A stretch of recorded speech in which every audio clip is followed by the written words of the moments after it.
po, of course, Reyna's community.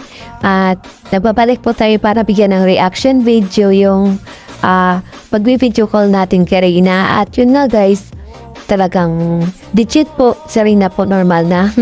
yun na yung sa memory niya, makalimutin yun lang talaga ang kulang sa kanya.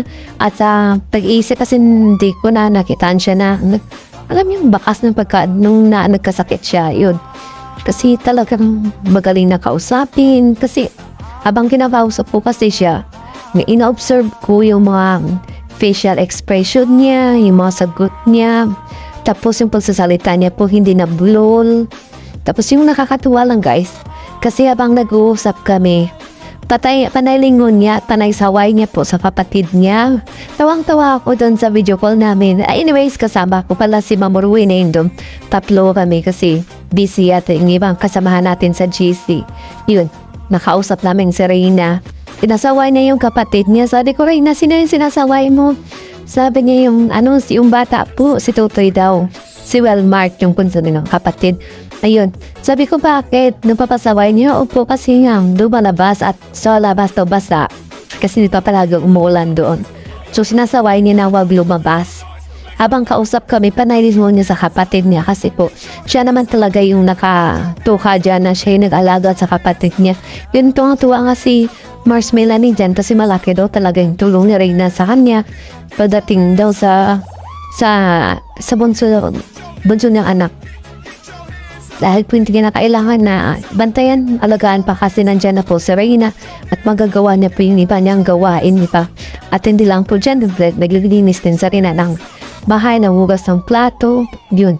Yung nga lang pag malamig yung weather, hindi siya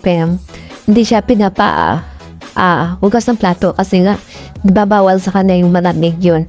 At yun, nakakatawa lang talaga sa Reyna kausapin, napaka-formal na bata, na dalaga, yung magaling kausapin, tapos yung tawang-tawa pare, tawang-tawa din siya sa mga kasi nilulupo ko siya, yung joke ko siya, tawang-tawa din siya, talagang na talaga siya, nakakasabay na kausapin, ang galing-galing niyang kausap.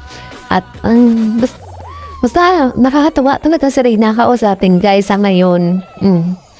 At yun, excited na sa malapit ng birthday, yun. At saka sa pabahay, tayo ng mga supporters na mas na-excite kaya tayo sa kanya kaysa sa kanya, di ba? Yan, nakakatawa lang talaga. As in, kung balikan mo yung mga nakaraan noon kung ano sa Reyna, ang layo na talaga guys. At talagang, yun na nga talaga. Sa Reyna, ibang-iba na normal na yung buhay niya. Thank you, Lord, sa yun talagang hindi mo kami binigo. Talagang pinakaloob mo sa lahat yung mga hiling ng karamihan na sana gumaling na sa Reyna. Thank you so much, Lord. Siyempre po, sana more pa sa memory niya po kasi pagkakalam ko makalimutin sa Reyna. Pero po, malaki naman daw yung improvement. Gumagaling naman daw yung niya. Talagang nag-i-improve talaga si Reyna. At kabaliktaran yung sinasabi nilang inborn, hindi po si Reyna isip bata, hindi na sa bulol yun, at normal na po usapin, normal na po yung galaw niya, as in yun. At yun nga, pagdating naman sa doon sa nila, kumbaga sa daily routine niya, yun pa rin, alaga ng bata. Dati, nagdirinis, yun, nag-exercise, at aware na po sa kinakain niya. Ayaw niya nang tumaba. Dalaga, nakalagat na yun, napagdanda ng katawan ni Reyna, di ba? So, di ba, masaya na tayo, di ba, sa mga nangyayari ngayon. Bakit lang babiti? Anyways, bahala sila dyan. Basta tayo masaya pagdating gereng nga, di ba? Kasi yun naman talagang gusto lang natin mangyari. At nakaka-excite yung ribbon cutting at yung birthday niya po, halos magkasabay yata yan, di ba? Nakaka-excite. Basta ako guys, excited talaga. Ako bahala sila dyan. Nandito lang po tayo, no? At yun, panoorin po. Yung, tapos, ayun pala. Ang ganda-ganda niya, effective po.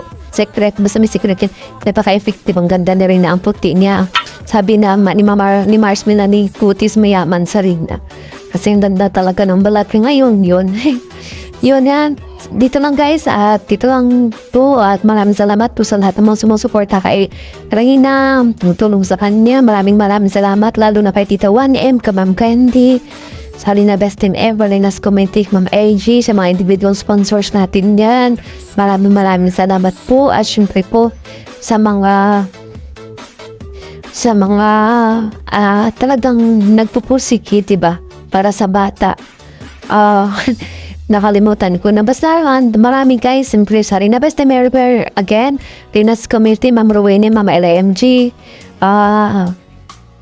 yun. At pakisuportahan din po yung mga channel na Solid Reyna po. Yun po guys. Maraming salamat in advance and dito lang po tayo. God bless us all and I love you all.